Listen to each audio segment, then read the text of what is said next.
지금 이것이 현재 중국 역사학계가 인정하고 있는 중국의 역사 지도입니다. 이 한반도 쪽을 좀 자세히 보시죠. 여기에 보면 어떻게 된 게 이 백제와 고구려 지역까지 중국 당나라의 영토로 이렇게 그려져 있습니다. 이 당나라는 신라와 연합해서 백제와 고구려를 무너뜨린 뒤에 이 백제와 고구려를 당의 지배하에 두려고 이 백제의 옛 땅에는 이 웅진 도덕부를, 그리고 고구려의 또 옛 땅에는 이 안동 도호부를 설치했는데요. 중국에서는 이것을 당의 지배로 보고 이렇게 당나라의 영토로 그려 놓은 것입니다.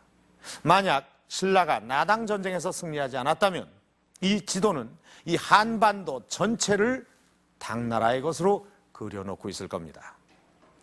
자, 이런 한반도를 지배하려는 이 당나라의 야욕을 꺾은 것이 바로 나당 전쟁입니다.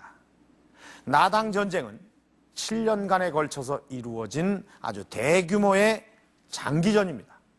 신라는 이 민족의 생존을 걸고 당나라와 치열한 전투를 벌였습니다.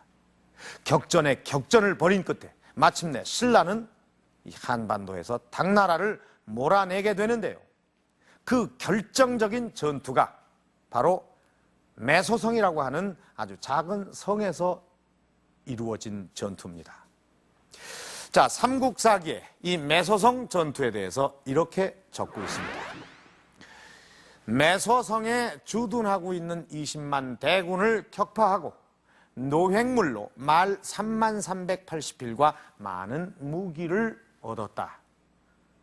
20만 대군을 격파하고 말 3380필을 빼앗았다니 정말 놀랍지 않습니까? 당나라가 어떤 나라입니까? 당시로서는 아주 최강국이었습니다. 그런데 어떻게 이런 승리를 이끌어낼 수가 있었을까요? 바로 이 매소성 전투, 오늘 그 승리의 비밀을 하나하나 밝혀보도록 하겠습니다.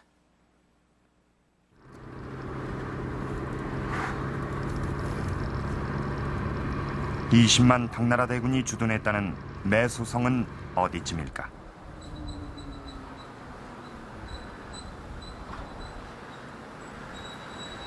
경기도 연천 전곡.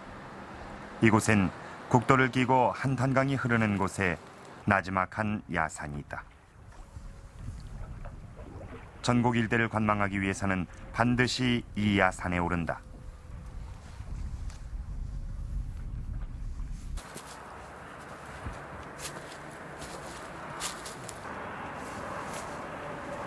산 정상에선 막힘없이 사방이 훤히 내려다 보인다. 지역이 바로 한탄강이 한눈에 바라 보이고 천혜의 군사적 요충지. 여기가 바로 20만 당나라 대군이 주둔했던 매소성이 있던 자리다. 정상에서 바라다 보면 한탄강과 그다음에 전국의 넓은 평원을 한눈에 바라다 볼 수 있는 그러한 교통의 군사적 요충지라고 말할 수 있겠습니다. 바로 이 지역이 군사적으로 중요한 것은 전곡 평원에서 이 강을 건너서 도하작전을 전개하는 그 세력을 감제 내지 저지할 수 있는 그러한 좋은 장소이기도 합니다. 산 정상에서 조금 아래쪽엔 성벽의 잔해들이 남아있다. 성돌은 일정한 크기로 다듬어져 있다. 매소성이 석성이었음을 알 수 있다.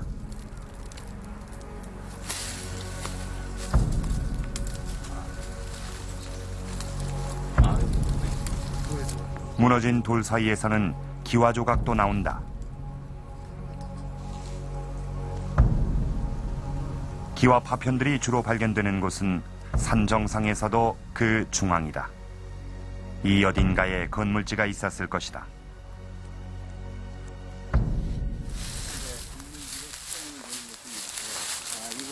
안쪽으로 좀 더 들어가자 꽤 넓고 평평한 평지가 나왔다.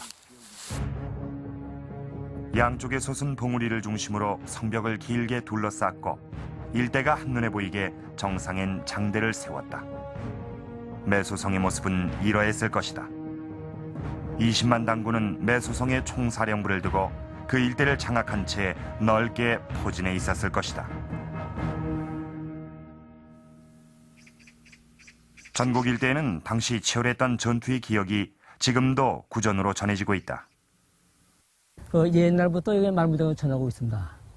근데 그 말무덤을 전하는 것은 여기가 신라와 당나라의 격전지가 벌었습니다. 그래서 많은 말이 죽었기 때문에 말을 거기다 묻었다. 그래서 말무덤인 것을 전하고 있는데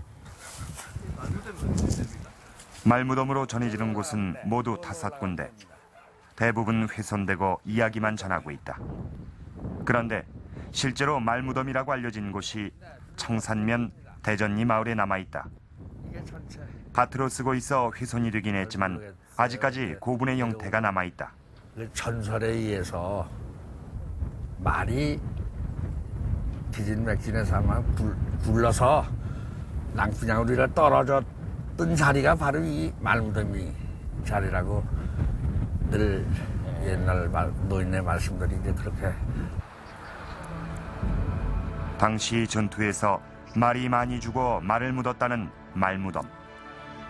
왜 이곳엔 유독 말에 관한 구전이 많은 것일까?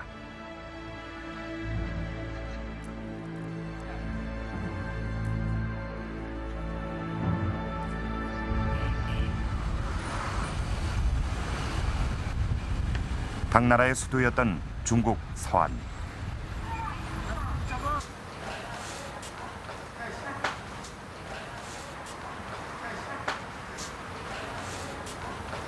중국에서 두 번째로 크다는 섬서 역사박물관. 진귀한 당나라 시대 유물을 볼 수 있다.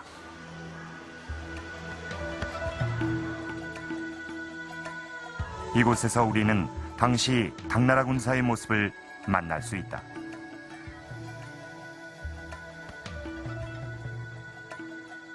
유물로 남아있는 당나라 군사의 모습은 대부분 말을 탄 기병의 모습이다. 당은 국초부터 돌궐에게, 북방 돌궐에게 끊임없이 달렸습니다.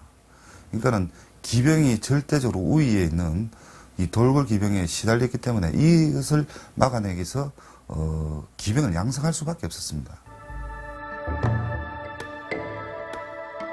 당의 주력 군대는 기병이었다. 당태종은 말갈과 거란을 병합해 이들 기병을 당의 정예부대에 편입시킨다. 당의 군조직도 보병에서 기병으로 전환시키고 기병 양성에 주력한다. 당태종 때 말의 수는 무려 70만 마리에 이르렀다.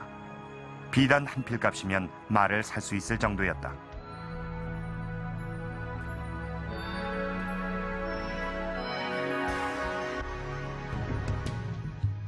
당이 기병 양성에 주력한 데는 그만한 이유가 있다. 그 단서를 중국 병법서인 육도에서 찾을 수 있다.